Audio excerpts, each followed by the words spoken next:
Merci de faire confiance au journal de la ville, mesdames et messieurs. Voici le sommaire. Attendu ce mercredi 6 octobre à l'Assemblée nationale, le ministre des Postes, Télécommunications et Nouvelles Technologies de l'Information et de la Communication, Kiba Samaliba, ne s'est pas présenté comme prévu pour répondre aux préoccupations sur la taxe RAM. Le rapporteur de l'Assemblée nationale a annoncé le report à une date ultérieure. Les nonces apostoliques Ettore Balstrero, reçus ce mercredi 6 octobre par le président de l'Assemblée nationale Christophe Mbosoko Diampouanga sur invitation. Plusieurs sujets étaient au menu de leur entretien, notamment le processus électoral. Le ministre de l'EPST, Tony Mwabakazadi, convoque une réunion spéciale avec tous les coordonnateurs des écoles conventionnées dans son cabinet de travail. C'est lundi 11 octobre. Objectif, transmettre aux gestionnaires d'école la volonté du gouvernement de la République qui fait la gratuité de l'enseignement des bases l'une des priorités de son action gouvernementale. C'est tout pour les sommaires. Mesdames et messieurs, encore une fois, bienvenue dans ce journal.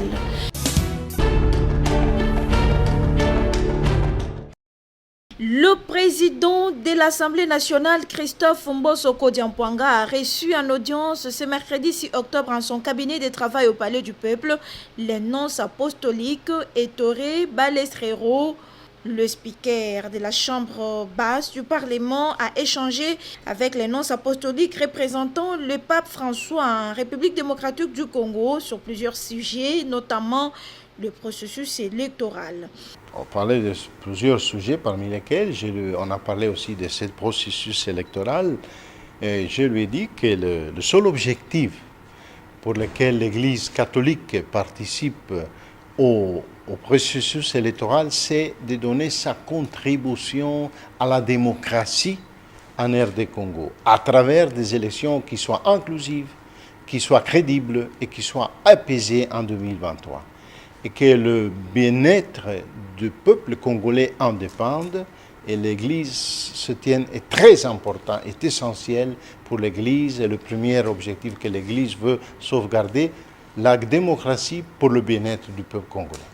La vision est que l'importance de l'Église, le dialogue et cette consultation, je sens et je suis gré qu'elle est possible et qu'il y a la possibilité de continuer dans ce processus pour avoir un consensus qui soit, disons, la victoire de la démocratie. Dans les processus de désignation des animateurs de la Commission électorale nationale indépendante, l'Église catholique, par la bouche du nonce apostolique, encourage les dialogues et les consultations entre parties prenantes.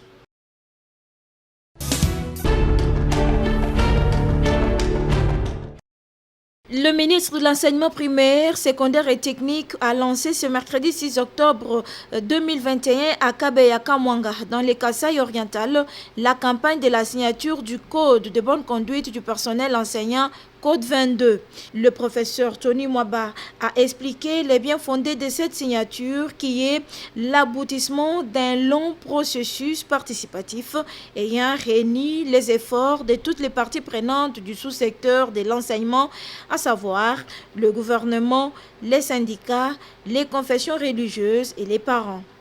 Le ministère s'est doté de deux instruments institutionnels pour faire de l'école un milieu sécurisé, inclusif pour les enfants et les personnels enseignants. Il s'agit en premier lieu du mécanisme de gestion des plaintes avec ces comités mis en place à tous les niveaux jusqu'à l'école, à savoir les comités nationaux et les comités provinciaux, sous-provinciaux et locaux du mécanisme de gestion des plaintes. En ce qui concerne les violences faites aux enfants à l'école, et plus particulièrement aux filles, je demande solennellement à toute personne, qui qu'elle soit et où qu'elle soit, témoin de tels cas, de les dénoncer sans attendre. Ce code qui a été élaboré et sera distribué dans toutes les écoles du pays avec l'appui de la Banque mondiale dans le cadre du projet d'urgence pour l'équité et le renforcement du système éducatif, en sigle PERS. Par la même occasion, il a rendu public les numéros verts à joindre en cas d'abus. Symboliquement, 2 enseignants ont procédé à la signature de ces codes. Ils ont reçu chacun de main du professeur Tony Mwabakazadi un exemplaire du code 22. Notons que ce document est appelé code 22 car il contient 22 articles.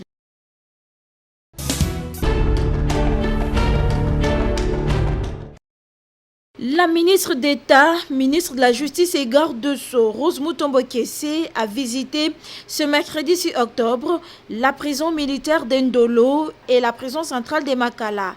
À Makala, elle a inauguré le pavillon 9 réservé aux détenues femmes. Elle a remis au secrétaire général à la justice, à titre personnel, une centaine de matelas pour permettre à ces femmes de dormir dans de bonnes conditions. Sur place, elle a fait le tour de ces centres pénitentiaires, du chantier pour la construction de la borne fontaine, en passant par le centre médical, les dépôts de stocks en vivres et non-vivres, la pharmacie et la cuisine. Le même exercice était fait à la prison militaire d'Endolo où Rose Mutombo a échangé avec certaines détenues dans leurs cellules afin de recevoir leurs préoccupations. Avant de quitter la prison centrale de Makala, était confiée à la presse en ces termes. Je retiens qu'il y a des avancées au niveau de la prison, amélioration des conditions de vie des détenus et surtout, je suis heureuse d'inaugurer le pavillon qui va abriter les détenues femmes. Et j'ai à l'occasion offert quelques matelas, puisqu'il y avait 100 lits, je ne pouvais pas venir les mains vides. Mais je suis encore plus ravie de constater que les stocks des médicaments et la nourriture et d'autres intrants sont encore, malgré que nous sommes arrivés vers la fin du trimestre. Ravi, le directeur de la prison militaire d'Endolo, le lieutenant-colonel Flori Manga, a déclaré que le passage de la ministre d'État était une occasion pour lui de lui présenter les préoccupations en rapport avec le travail. Et pour sa part, le directeur de la prison centrale de Makala, le lieutenant-colonel Flori Kandimba, s'est dit satisfait de la réhabilitation des pavillons destinés aux femmes détenues. Il s'y est dénoté que la réhabilitation de la prison centrale de Makala a commencé pendant le programme d'urgence des 100 jours du chef de l'État. Le contrat avait été conclu en mai 2019, prévoyait la réhabilitation de 8 pavillons sur 11 ainsi que quelques bâtiments de la prison centrale de Makala.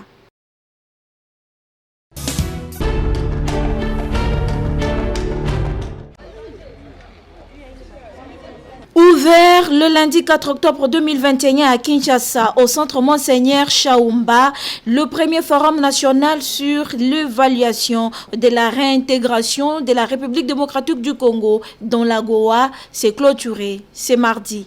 Organisé par les consortiums des réseaux des femmes congolaises Corefec, ce forum a permis aux participants, à savoir le gouvernement, la société civile et les entrepreneurs congolais, à se pencher sur les avancées enregistrées par la RDC pour sa réintégration au sein de la Goa et mener des lobbying, plaidoyer pour des échanges économiques et investissements. Présent à ce forum, Dieudonné Moussinobo, conseiller spécial du président de la République en matière environnementale, s'est apaisanti sur l'impact du changement climatique face à la COVID-19 et les opportunités qu'offre à Goa.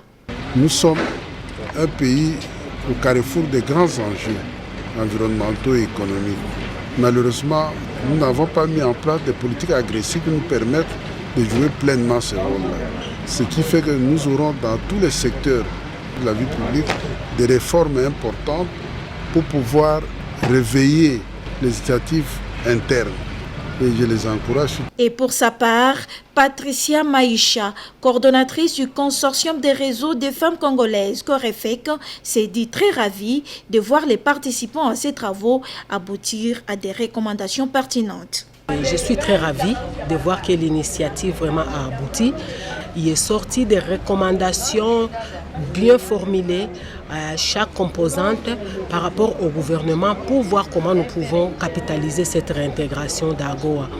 Et les résolutions qui s'en est sorties de ces assises, nous allons les soumettre jeudi et vendredi à la grande conférence de Miami où nous allons travailler en ligne avec le monde entier et nous allons porter les recommandations de la RDC. L'objectif de ce forum était de faire l'état des lieux. Quand on a évalué la première année après la réintégration de la RDC d'AGOA, qu'est-ce qui a été fait, qu'est-ce qui n'a pas été fait, pourquoi ça n'a pas été fait. Ces premiers forums d'évaluation de la réintégration de la RDC dans l'AGOA étaient également une occasion pour les femmes entrepreneurs de la RDC d'exposer leurs articles et produits Made in RDC.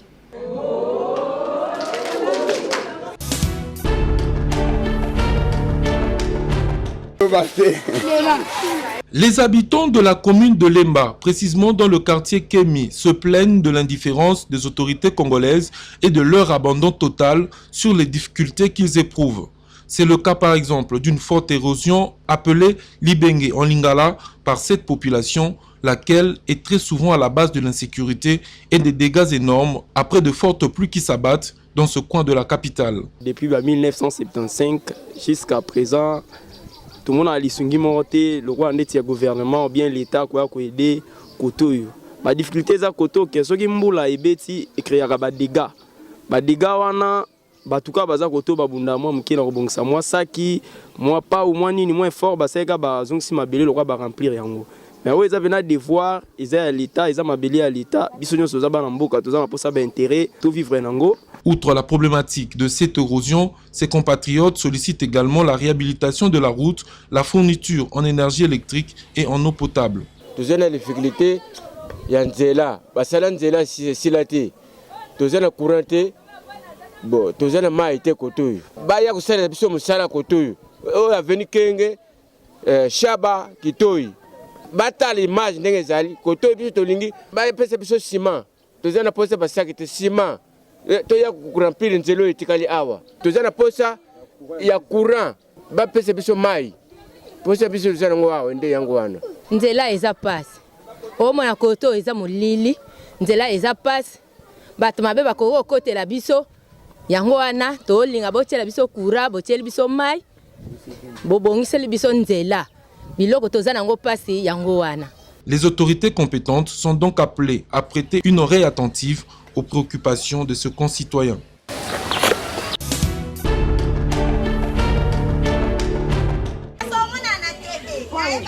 Dans la ville de Kinshasa, chaque quartier connaît ses réalités qui lui sont propres. À Lemba, au quartier Kémi, précisément sur l'avenue Congo, les câbles électriques sont supportés sur de bambous de Chine et non pas sur de poteaux comme le voudrait bien la logique. Et les riverains sont obligés de vivre avec, exposés à tous les dangers, surtout quand il y a menace de pluie. À l'arrivée de notre caméra, la population s'est exprimée.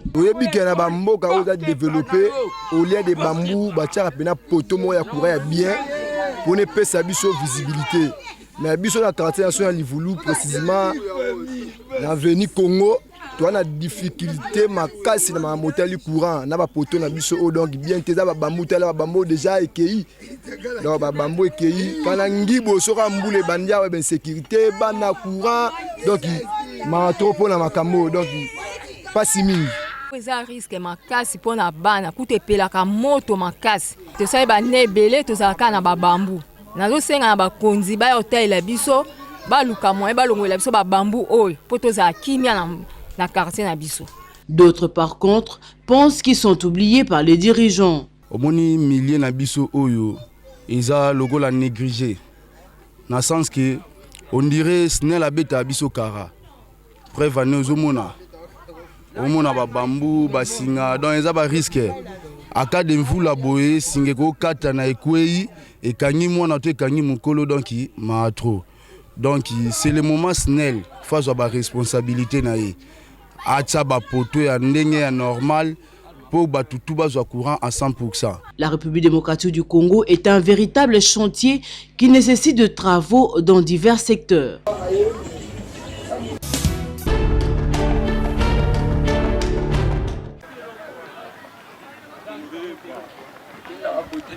En marche des préparatifs de la saison sportive 2021-2022, Entente Lipopo Division 2.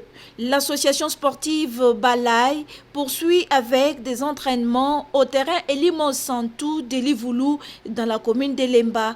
Une bonne entente entre le joueur et le coach pendant les préparatifs du championnat, comme les démontrent ces images. Israël Kassinde, capitaine de l'AS Balai, demande aux supporters de continuer avec leur soutien.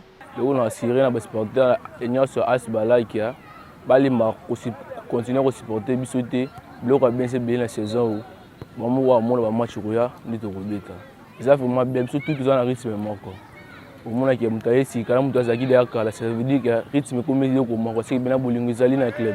Blaise Ntumba, coach de l'AS Balai, affirme que les préparatifs se déroulent à merveille et demande aux anciens joueurs de l'AS Balai de penser à leur équipe de provenance. Bon, préparation équipe est bien. Préparation n'a pas l'équipe qui toko. Les joueurs sont déterminés, volonté, présence physique chaque jour, ils sont normal. Donc tout se préparer bien.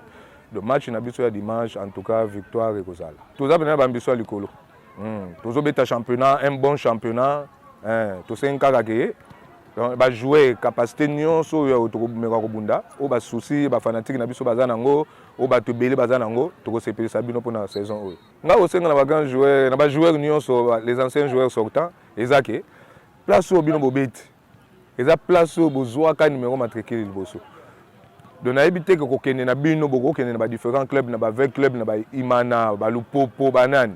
Même si ça n'a pas source n'a pas AS Balai. Il faut soutenir AS Balai, il faut s'entraîner na baninga oyo balé ki bango batiki, ba encourager bango, moralement, financièrement, donc tout oyo za na maboko na bango, o bazana ngo, bagoko zo tant soutenir. Rappelons que l'association sportive Balai a fait sortir 2 joueurs comme Ricky Toulengi de l'AS Maniema Ignon et Massini Dubois de Lupopo pour ne citer que ces 2.